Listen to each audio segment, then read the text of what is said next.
जय माता दी दोस्तों। ओम नमः शिवाय। आप सभी का बहुत बहुत स्वागत है। आज हम सभी गुरु पूर्णिमा के दिन सुनी जाने वाली कथाओं का श्रवण करेंगे। इस दिन स्नान दान का जितना महत्व है उतना ही महत्व विष्णु पूजा करने और कथा सुनने का भी है। आप सभी इस कथा का श्रवण बड़े ही श्रद्धा पूर्वक करिएगा। बोलिए भगवान शंकर की जय। किसी नगर में धनेश्वर नाम का एक ब्राह्मण रहता था। उसकी पत्नी रूपवती और सर्वगुण संपन्न थी। बस दुख था तो सिर्फ इस बात का कि उनकी कोई संतान नहीं थी। यही कारण था कि वो दोनों सिर्फ इसी कारण दुखी रहते थे कि उनकी कोई संतान नहीं है। वो दोनों बहुत ही चिंतित रहते थे। एक बार क्या हुआ कि उस नगर में एक महात्मा आए। वो नगर के सभी लोगों से दान लेते थे, लेकिन धनेश्वर की पत्नी जब भी उन्हें दान देने जाती तो वो उसे लेने से मना कर देते थे।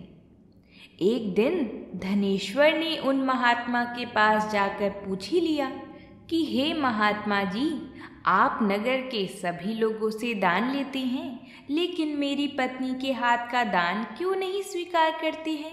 हमसे अगर कोई भूल हुई हो तो हम ब्राह्मण दंपत्ति आपसे क्षमा याचना करते हैं। महात्मा बोले, नहीं विप्र, तुम तो बहुत ही विनम्र हो और हमेशा आदर सत्कार करने वाले ब्राह्मण हो।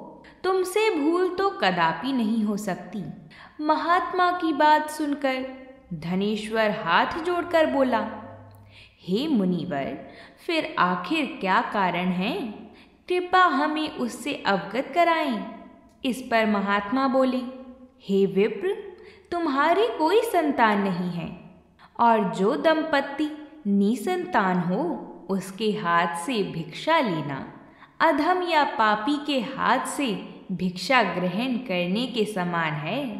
तुम्हारे द्वारा दिया गया दान लेने के कारण मेरा पतन हो जाएगा। बस यही कारण है कि मैं तुम दंपत्ति से दान स्वीकार नहीं करता। महात्मा के ये वचन सुनकर धनेश्वर उनके चरणों में गिर पड़ा और विनती करते हुए बोला, हे महात्मन, संतान ना होना ही तो हम पति पत्नी के जीवन की सबसे बड़ी निराशा है। यदि संतान प्राप्ति का कोई उपाय हो तो बताने की कृपा करें मुनिवर। ब्राह्मण का दुख देखकर महात्मा बोले, हे विप्र, तुम्हारे इस कष्ट का एक निवारण अवश्य ही है। तुम 16 दिनों तक श्रद्धापूर्वक काली माता की पूजा करो। माँ प्रसन्न होंगी तो उनकी कृपा से अवश्य तुम्हें पुत्र रतन की प्राप्ति होगी। इतना सुनकर धनेश्वर बहुत खुश हुआ। आखिर कौन संतान की प्राप्ति पर खुश नहीं होता। उसने भाव में आकर महात्मा का आभार प्रकट किया और घर आकर पत्नी को सारी बात बताई। पति पत्नी को महात्मा के द्वारा बताए गए उपाय से आशा की एक किरण दिखाई दी और धनेश्वर माँ काली की उपासना के लिए वन चला गया।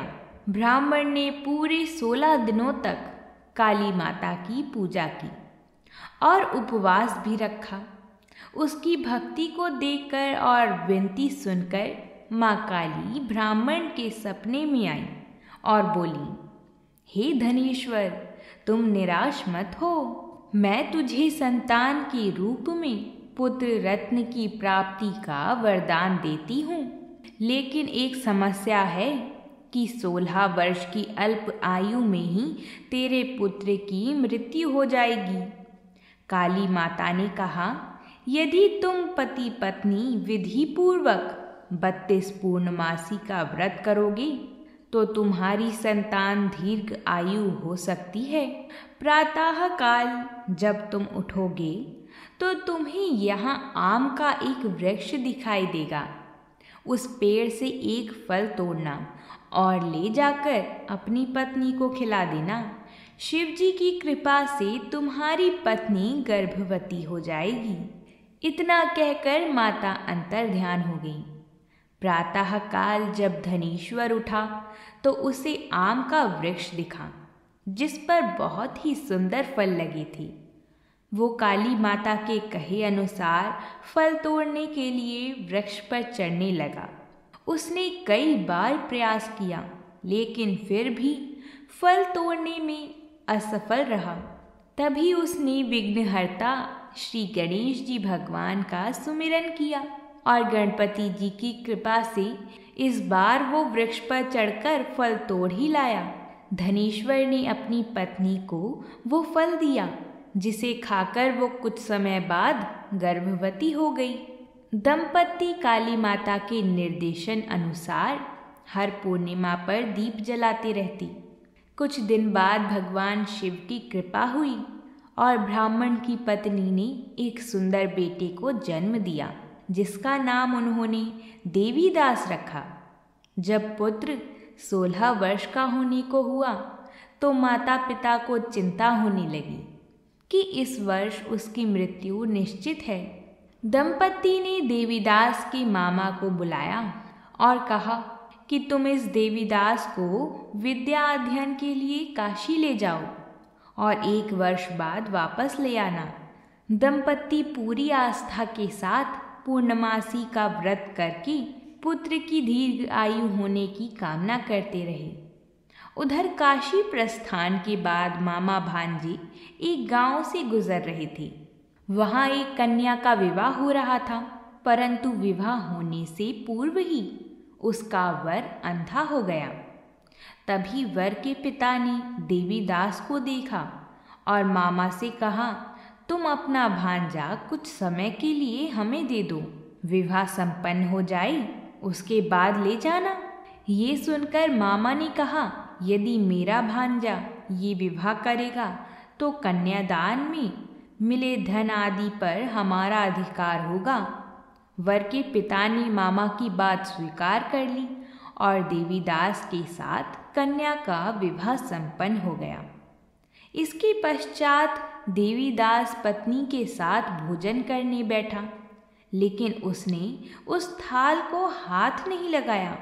ये देखकर पत्नी बोली, स्वामी आप भोजन क्यों नहीं कर रहे हैं? आपके चेहरे पर ये उदासी कैसी? तब देवीदास ने सारी बात बताई। ये बात सुनकर कन्या बोली, स्वामी मैंने अग्नि को साक्षी मानकर आपके साथ फेरे लिए हैं। अब मैं आपके अलावा किसी और को अपना पति स्वीकार नहीं करूंगी। पत्नी की बात सुनकर देवीदास ने कहा, ऐसा मत कहो, मैं अल्प आयु हूँ। कुछ ही दिन में 16 वर्ष की आयु होते ही मेरी मृत्यु निश्चित है। लेकिन पत्नी ने कहा, जो भी उसके भाग्य में लिखा होगा वो उसे स्वीकार है। आखिर भाग्य का लिखा कौन ही बदल सकता है।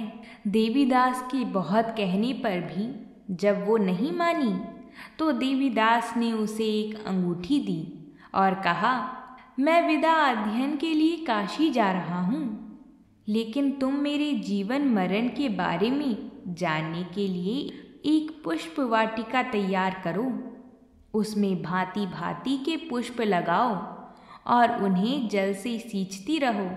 यदि वाटिका हरी भरी रहे, पुष्प खिले रहें, तो समझना कि मैं जीवित हूँ, और जब ये वाटिका सूख जाए तो मान लेना कि मेरी मृत्यु हो चुकी है।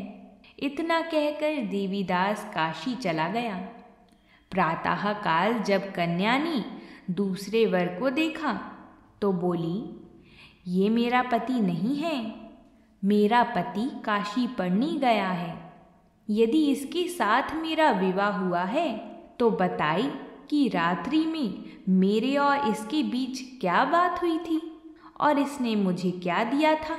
ये सुनकर वर बोला, मुझे कुछ नहीं पता, और पिता पुत्र लज्जित होकर चले गए।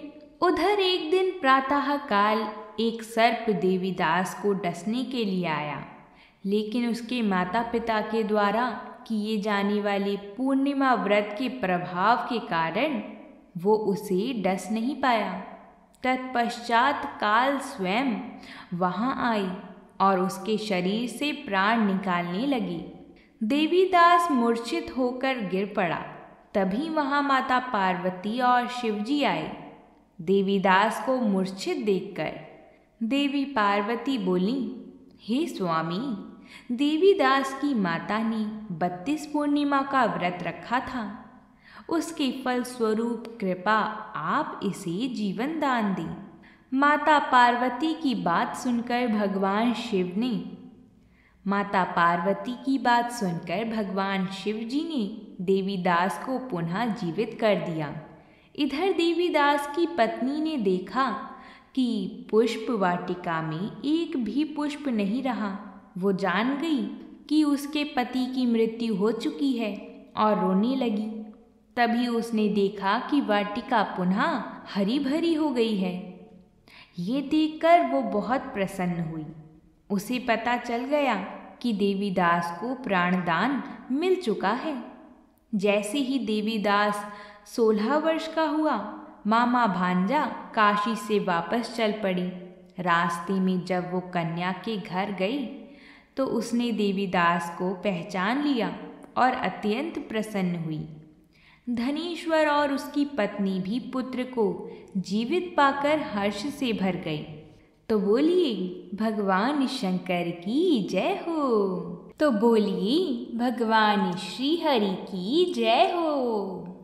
अगर आप सभी महिलाओं को हमारी कथा पसंद आई हो तो वीडियो को लाइक ज़रूर करें। साथ ही हमारे चैनल को सब्सक्राइब भी करें ताकि हम आप सभी के लिए ऐसी ही व्रतों से जुड़ी कथाएं लाते रहें। बोलिए हर हर महादेव।